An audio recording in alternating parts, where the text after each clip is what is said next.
Hello everybody, मैं मोहम्मद हसनैन अहमद। मेरा YouTube channel maths by Hasnain में आपका स्वागत है। जैसे कि मैंने इससे पहले वाले लेक्चर में आप लोगों को एंगल के बारे में बताया था।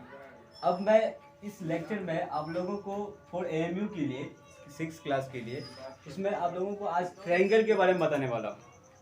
किसके बारे में? ट्रायंगल के बारे में। ट्रायंगल क्या होता है, इसके कितने सारे टाइप्स होते हैं, इस लेक्चर में कवर किया जाएगा।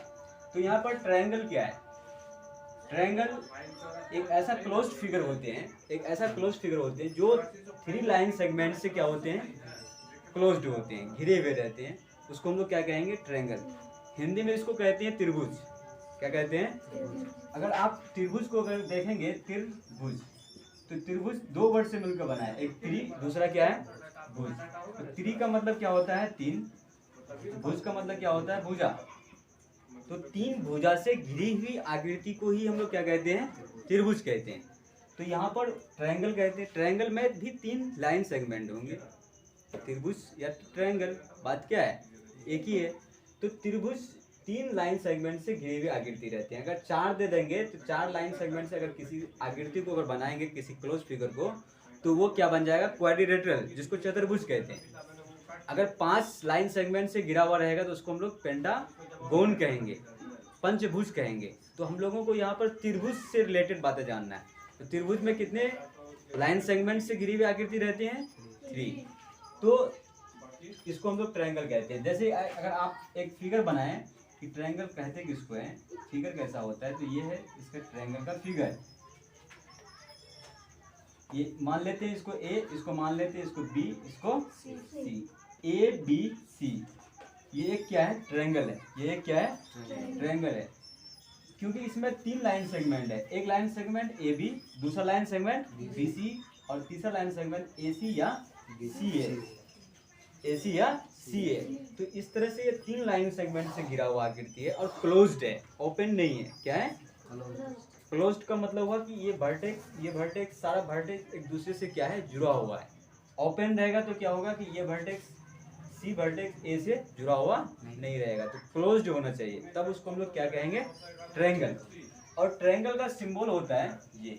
ट्रायंगल का सिंबल क्या होता है? ये छोटा सा ट्रायंगल अगर कहीं ये बना देंगे तो ये क्या बन जाएगा? ट्रायंगल। समझ में आ गया? अब हम लोग ट्रायंगल से रिलेटेड कुछ पॉइंट्स जानेंगे कि ट्रायंगल में क्या क्या चीज़ें इसमें होती है। ट्रायंगल में अगर आप देखें तो यहाँ पर इसको हम लोग क्या कहेंगे? कोन। जैसे कि मैंने पहले बताया था, कोन जहाँ 2 लाइन सेगमेंट या 2 लाइन आपस में कट करे या मिले या कॉमन वर्टेक्स पॉइंट हो या कॉमन पॉइंट हो, तो उसको हम लोग क्या कहते हैं? कोन। उस पॉइंट के एक और चारों तरफ जो फिगर बनता है उसको हम लोग क्या कहते हैं? कोन। तो यहाँ पर एक पॉइंट ए है, जो ये लाइन और ये लाइन दोनों लाइन आपस में यहाँ कहाँ हुआ है? ए पर, पॉइंट ए पर मिला है। तो पॉइंट ए पर ये क्या बना? फिगर। इसको हम लोग क्या बोलेंगे? ऐसे फिगर को कोन। ये कोन, ये ए हो गया, और ये कोन बी हो गया, और ये कोन सी हो गया। कितने कोन से हो गए? 3। तो कोन ए, कोन बी, कोन सी। तो किसी भी ट्रायंगल में कितने कोन होंगे? 3 एंगल्स होंगे। दूसरा वर्टेक्स, जहाँ पर लाइन सेगमेंट का शुरुआत होती है उसको, या जहाँ पर लाइन सेगमेंट एंड होता है उसको हम लोग क्या कहेंगे? वर्टेक्स। वर्टेक्स एक ए हो गया, एक क्या हो गया? बी हो गया, एक वर्टेक्स क्या हो गया? सी हो गया। तो यहाँ पर 3 वर्टेक्स होते हैं। तो वर्टेक्स का अगर नाम अगर लिखोगे तुम तो क्या लिखोगे? Vertex A, B and C. 3 vertex हो गया। दूसरा है 3 साइड्स होंगे। ट्रायंगल है तो ट्रायंगल में कितने साइड्स होंगे? 3। एक साइड क्या हो गया? ए बी, दूसरा साइड क्या हो गया? बी सी, अगला साइड तीसरा क्या हो गया? ए सी। अगर इसका तुम नेमिंग करोगे, नाम लिखोगे, तो क्या होगा? एक साइड का नाम ए बी, दूसरा साइड का नाम क्या बोलेंगे? बी सी, और तीसरा साइड का नाम हम लोग क्या बोलेंगे? सी ए। तो कितने साइड्स हो गए? 3 साइड्स हो गए। अब अगला है 3 एंगल्स। कितने एंगल्स है? तो आप यहाँ पर देख चुके हैं कि एक एंगल ए हो गया, एक बी हो गया, एक क्या हो गया? सी हो गया। तो कितने एंगल्स होंगे? 3। तो एक एंगल ए, एक एंगल बी, एक एंगल सी। अब हम लोग थोड़ा सा ये जानते हैं कि ऑपोजिट एंगल ट्रायंगल में कैसा होता है। ऑपोजिट एंगल ट्रायंगल में कैसा होता है? अगर आप एंगल ए का ऑपोजिट साइड बोलिएगा तो क्या होगा? B C. क्या होगा? B C. क्योंकि एंगल ए के ऑपोजिट यानी उल्टे साइड में कौन सा है? बी सी है। तो एंगल ए का ऑपोजिट साइड BC हो गया, या BC का ऑपोजिट एंगल कौन हो गया? ए हो गया। आप यहाँ पर एक चीज और डिनोट कर सकते हैं, लिख सकते हैं, ऑपोजिट क्या? ऑपोजिट एंगल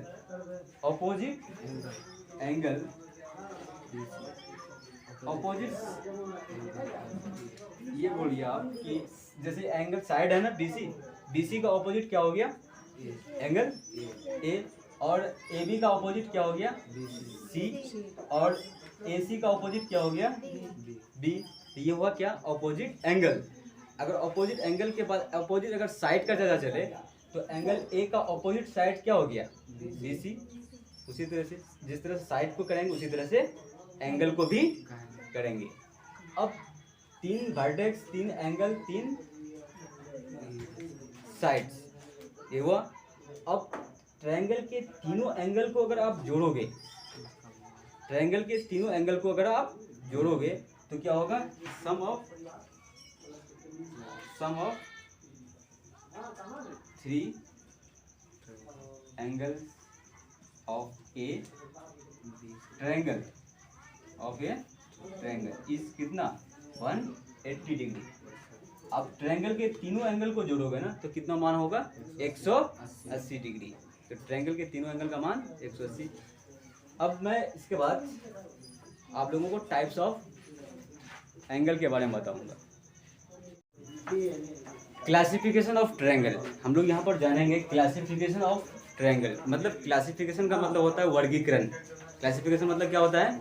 वर्गीकरण। मतलब इसको कैसे बांटेंगे ट्रायंगल का, या ट्रायंगल का कितने टाइप्स होते हैं। तो ट्रायंगल को 2 बेसिस पर हम लोग सबसे पहले देखते हैं। कितना बेसिस पर? तो एक साइड के बेसिस पर, एक किस पर? एंगल के बेसिस पर। अगर साइड के बेसिस पर देखें तो ट्रायंगल का 3 टाइप। कितना टाइप? पहला आएगा स्केलेन ट्रायंगल, दूसरा आएगा आइसोसेलेस ट्रायंगल, तीसरा आएगा इक्विलैटरल ट्रायंगल। ये on the basis of side. ये किसके बेसिस पर हो गया? साइड के बेसिस पर। अगला on the basis of angle. अगर एंगल के आधार पर देखिएगा तो ट्रायंगल फिर कितना भागों में बढ़ता है? 3। एक आएगा पहला एक्यूट एंगल, दूसरा आएगा राइट एंगल ट्रायंगल, अगला आएगा ऑब्ट्यूज एंगल ट्रायंगल। तो हम लोग अभी यहाँ चर्चा करेंगे only for on the basis of side. On the basis of side मतलब भुजा के आधार पर ट्रायंगल के कितने प्रकार होते हैं। तो भुजा के आधार पर ट्रायंगल के कितने टाइप्स हैं? 3। Triangle are 3 types. कितने टाइप्स के होते हैं? 3 टाइप्स। पहला आएगा स्केलेन ट्रायंगल। क्या बोलेंगे इसको? Scalene triangle. स्केलेन ट्रायंगल का हिंदी होता है विषमबाहु त्रिभुज। क्या बोलते हैं? तो if all the 3 sides of a triangle are of different length. Triangle में 3 साइड्स होते हैं। ट्रायंगल में कितने साइड्स होते हैं? 3। ये तीनों साइड का लेंथ क्या होगा? डिफरेंट होगा। क्या होगा? अलग अलग होगा। एक एग्जांपल देखिए कि ये एक ट्रायंगल है,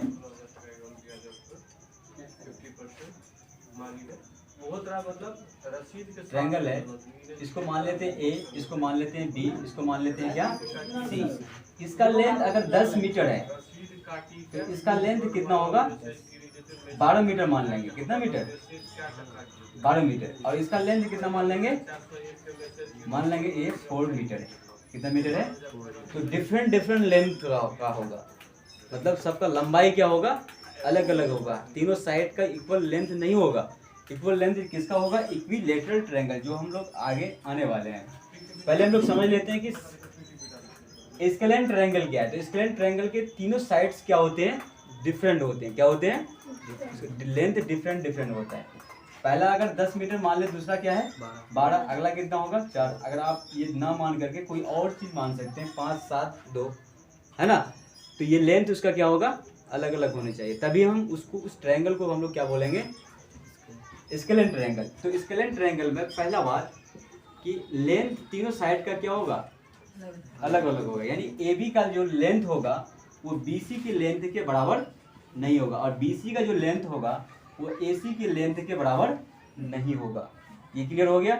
दूसरा कि अगर जब साइड इक्वल नहीं है, साइड अनइक्वल है, साइड समान नहीं है, असमान है, तो वहाँ पर एंगल भी क्या होते हैं? असमान हो जाते हैं। यानी angle A is not equal to angle B is not equal to angle C। तो एंगल ए बराबर नहीं होगा एंगल बी के, एंगल बी बराबर नहीं होगा एंगल सी के।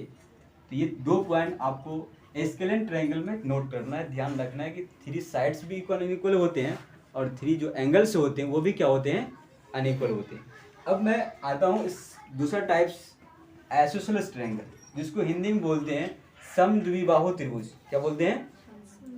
अगर आप समद्विबाहु को संधिविच्छेद कीजिएगा, तोड़िएगा, तो सम और द्वि प्लस बाहु। सम मतलब होता है, यहाँ पर लाएंगे बराबर, द्वि का मतलब 2, बाहु मतलब भुजा, जिसके 2 भुजा आपस में क्या हो, बराबर हो। ट्रायंगल में 3 साइड्स, ट्रायंगल में कितने साइड्स? 3 साइड में से अगर 2 साइड इक्वल हो गया तो उसको हम लोग क्या बोलेंगे, समद्विबाहु त्रिभुज, यानी isosceles triangle. A triangle with 2 sides of equal length. 2 sides क्या होगा, 2 साइड जो ट्रायंगल का तीनों साइड में से 2 साइड का लेंथ क्या होगा, इक्वल होगा, उसको हम लोग क्या कहेंगे, आइसोसेलेस ट्रायंगल। ये फिगर देख लेते हैं कैसा होता है। ये है आइसोसेलेस ट्रायंगल, ये ए मान लिए, इसको बी मान लिए, इसको सी मान लिए। ये लेंथ, ये दोनों लेंथ आपस में क्या है, इक्वल है, इसीलिए इक्वल रूप में हम लोग क्या किए, डैश लगाए। ये क्या होगा, इसके लेंथ के बराबर नहीं होगा, तो इसको अलग डैश से दिखाए। यहाँ पर तीनों अलग अलग है, यहाँ 1, यहाँ डबल डैश, यहाँ पर ट्रिपल डैश। यहाँ पर ये दोनों आपस में इक्वल होगा। अगर ये 10 मीटर है तो ये भी कितना होगा, 10 मीटर, ये 5 मीटर है, कुछ है ना। तो इस तरह से ये क्या हो गया, आइसोसेलेस ट्रायंगल हो गया। मतलब आइसोसेलेस ट्रायंगल का पहला बात कि 2 साइड्स क्या होंगे, इक्वल होगा। यहाँ पर इक्वल है, ए बी बराबर है किसके, ए सी के, तो A B is equal to क्या हो गया, ए सी। एंड देखो ये 2 साइड्स आपस में इक्वल है, जरूरी नहीं है कि हम ए बी और ए सी को ही इक्वल में रखें, बात समझ रहे हैं ना। हम लोग ए बी और बी सी को भी इक्वल कर सकते हैं, ये आइसोसेलेस ट्रायंगल का प्रॉपर्टीज है, रख सकते हो। ऐसा जरूरी नहीं है कि यही 2 साइड ही इक्वल रहे, ये 2 साइड आप इक्वल कर सकते हो, आप ये 2 साइड भी आपस में इक्वल कर सकते हो। किसी 2 साइड को लेना है, कोई स्पेसिफिक 2 साइड ही नहीं बोला है कि आपको ये 2 साइड ही लेना है, ऐसा नहीं बोला है। यहाँ पर आप किसी 2 साइड को ले सकते हैं और दोनों साइड अगर इक्वल हो गया तो उसको आइसोसेलेस ट्रायंगल कह देंगे। बस समझ में आया। और आइसोसेलेस ट्रायंगल का जो 2 साइड आपस में इक्वल होता है, आइसोसेलेस ट्रायंगल का जो 2 साइड आपस में, उसका जो बेस का एंगल होता है, this is the base angle B and C. आपका ये angle A B, side A B, दूसरा साइड क्या है, ए सी। इसका बेस का एंगल कहाँ हो गया, बी और सी, ये दोनों आपस में इक्वल होगा, ठीक है। तो angle side A B is equal to A C, और बेस का एंगल लिखते नहीं है, समझना है कि आपको ये साइड और ये साइड है, तो इसका बेस का एंगल बी हो गया, इसका बेस का एंगल सी हो गया, तो angle B is equal to क्या होगा, एंगल सी। अगर आप मान लो इक्विलेटरल ट्रायंगल, अगला क्या है, equilateral triangle. A triangle with all the 3 sides are equal, ऐसे ट्रायंगल जिसके तीनों साइड्स क्या है, इक्वल है, तो उसको हम लोग क्या कहेंगे, इक्विलेटरल ट्रायंगल कहेंगे। तो इक्विलेटरल ट्रायंगल डिफिनेशन से ही पता चल रहा है कि उसके तीनों साइड्स आपस में क्या होंगे, बराबर। ये तीनों साइड आपस में क्या कर दिए, बराबर कर दिए, ठीक है। तो इक्विलेटरल ट्रायंगल हो गया।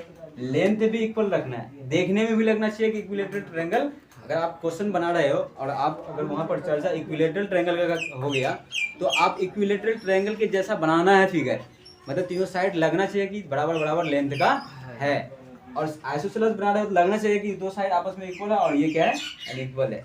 अगर आप स्केलेन बना रहे हो तो लगना चाहिए कि नहीं, स्केलेन ट्रायंगल का तीनों साइड अनइक्वल होता है, तो इक्वल अनइक्वल लेंथ का भी क्या करना है, बनाना है। तो यहाँ पे इक्विलेटरल ट्रायंगल है, तो यहाँ पर कह दिया कि 3 साइड्स आर क्या, इक्वल। 3 साइड होते ही है, ट्रायंगल में 3 साइड होती ही है और तीनों साइड क्या है, इक्वल है। तो मान लो ये 2 मीटर है, तो ये भी कितना होगा, ये भी कितना होगा, 2 मीटर। तो पहला बात यहाँ पर भी ध्यान रखना है कि तीनों साइड इक्वल है, यानी ए बी का लेंथ जितना होगा उतना ही लेंथ बी सी का होगा, उतना ही लेंथ सी ए का होगा। और ये हम लोग मान लिए कितना मीटर, 2 मीटर। तो ए बी का भी लेंथ 2 मीटर, बी सी का भी लेंथ 2 मीटर, सी ए का भी लेंथ। इस तरह से इक्विलेटरल प्रॉपर्टी। दूसरा है कि इक्विलेटरल ट्रायंगल के तीनों एंगल आपस में क्या होते हैं, बराबर होते हैं। तीनों एंगल्स आपस में क्या होते हैं, बराबर होते हैं, तो तीनों एंगल आपस में बराबर होंगे। और angle A is equal to angle B is equal to angle C. और एक बात ये ध्यान रखना कि तीनों इक्विलेटरल ट्रायंगल में, इस ट्रायंगल में, इक्विलेटरल ट्रायंगल में तीन जो एंगल बराबर होते हैं, तीन जो एंगल बराबर होते हैं, जो आपको यहाँ पर दिखाई दे रहा है।